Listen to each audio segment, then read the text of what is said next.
In order to achieve greatness, you must first believe you can. You gotta catch this one. I honestly believed in the earlier part of my career, when I used to stand on these kind of stages, I wasn't as effective as I am now. Because when I was first introduced to do something like this, maybe 500 people, 1,000 people, I literally would come in the room, and as gifted and as talented as I was, even though I belonged and I had everything I needed to do, I would walk in the room and feel like I don't belong in this room. I remember, same gift, the videos had already been out, my numbers were great, and I would come in rooms and go, or like that room, like I go to a high school, like boom, I go to a youth detention center, boom, I go to a prison, boom. I come to corporate and go, I don't know if I belong in here. Everybody in the room don't look like me. They don't come from where I come from. I don't know if I belong here. And I'll never forget. And I started talking to Les, and I started naming like, yo, you, Les Brown, this person, #1 in the world. He said, don't you ever say that again. I said, don't say what? He said, you the best in the world right now. I said, what? He said, you the best in the world right now. There's nobody as good as you in the world. You're the best right now. The only reason you're not the best right now is because you don't believe you're the best now. And when you walk out this room, I want you to go in and say, I'm the best right now. He said, before you even become #1, start to proclaim it and say it long before it happens. Say, I'm the #1 motivational speaker in the world. And when I was number 20, I started saying, I'm the #1 motivational speaker in the world. And I went to the computer, and the world said exactly what I said, that Eric Thomas is #1 in the world. I spoke it, the world heard it, and it activated. Your problem is that you don't believe you belong here. Your problem is that you don't think you should be sitting down here. When I believed that my voice was needed in this world, when I believed that I needed to be on the stage, not for myself, but to speak to a group of people who come from where I come from, a working class, who don't know what it's like to make millions and millions of dollars, who don't understand what wealth looks like, that I needed to come in the room with a single parent mother, with a father not in my life, being homeless and a high school dropout. Only somebody who comes from where you come from can tell you you belong. And I had to get my butt on stage because there's some folks that Les Brown can't reach. There's some folks that Tony Robbins can't reach. There's some folks that only I can reach. And so I need to be on the stage with them, doing what I was called to do. And there are those of you still up there because you don't think you belong in that $1 million home. Look, I'll never forget when I first told them I was moving to California, I was putting my wife deserves to be out of the winter in Michigan. She deserves that. I remember they said, E.T., you moving to Cali? I was like, yeah. They said, what was the first thing they said? You know how expensive California is? I said, it can't be too expensive. There's millions of people that live there. Like for real, when I move there, it won't be like 5 of us in California. There are 5 human beings. I'm like, there's a lot of people live in California. It can't be that expensive. Are you selling your home in Michigan? I said, no, why would I do that? How can you afford 2 homes? How can I not? My wife has MS. How can I not? She wants to be with her family in the summer and she wants to be in the warmth in the winter. How can I not be bi-coastal? I won't be the first one. As a matter of fact, there's some people who own 3 and 4 homes. So we got one there, and now I'm looking at the French Riviera as my next spot.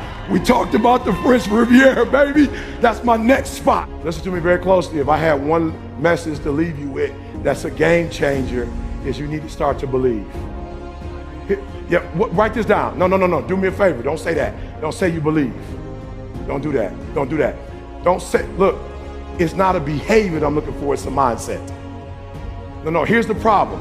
You can't have, as powerful as the human mind is, it cannot think 2 thoughts at once.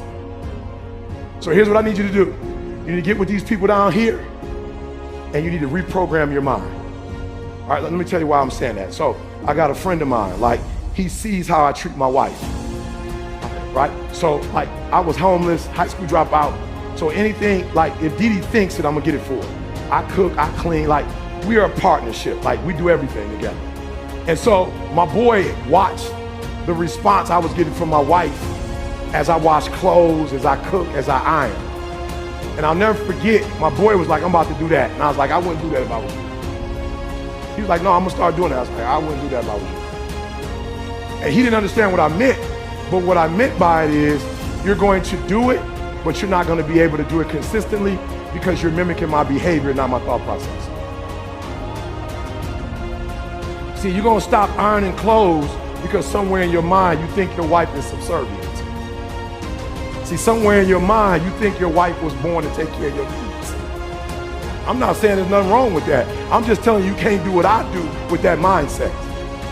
Like, you can't believe, because so now you're gonna start ironing clothes, and the people in your culture are gonna say, what are you ironing clothes for? That's a woman's job.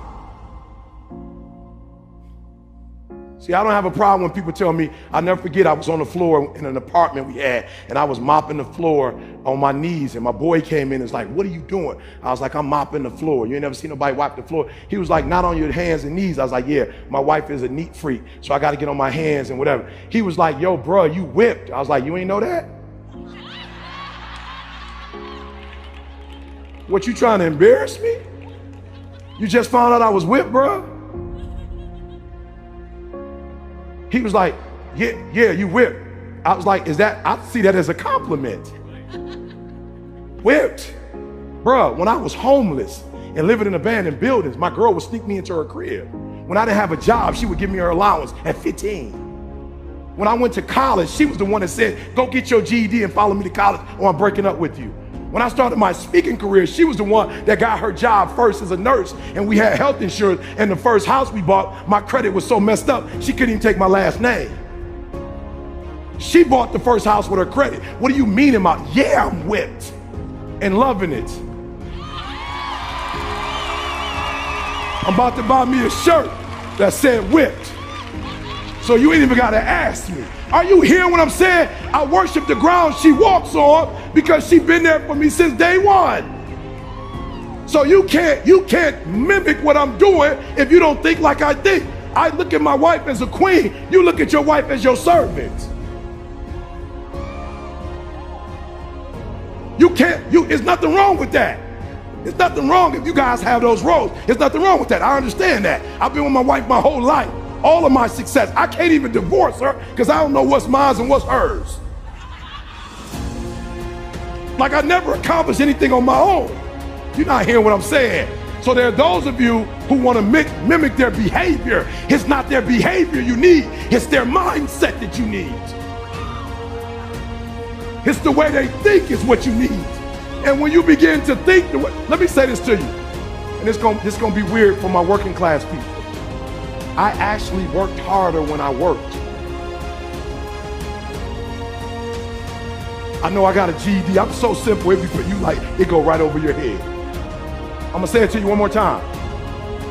What I make in an hour now presentation, I actually worked harder when I was working. Some of y'all, you have been in the working class your whole life. You missed what I just said. I actually worked more hours, worked harder, and got less money when I used to work. Now that I have a wealth mentality,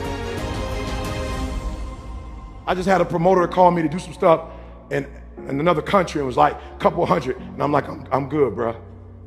And he was like, no, did you hear how much I said? My man couldn't believe I was telling him no. He was like, how can you say no to 200,000? I said, because I'm an ATM machine, I'm wealth. I don't work for money, I think up money. Okay, I'm gonna say it one more time. I don't work for money, I think of ideas and make money.